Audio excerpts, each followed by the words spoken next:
Hola amigos, ¿de dónde nos visitan? De Guerrero. Y de Alemania.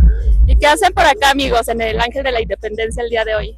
Bueno, pues estamos esperando a ver el concierto masivo y es nuestra primera vez, tenemos muy buenas expectativas, desde ahorita hay mucho ambiente y nada, me parece genial este tipo de conciertos con artistas internacionales.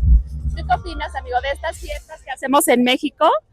Sí, creo las fiestas de México son muy divertidas y sí, tengo muchas ganas para disfrutar de Año Nuevo aquí en Ciudad de ¿Estás México. dispuesto a aguantar hasta las 2 de la mañana bailando electrónica para recibir el año 2026?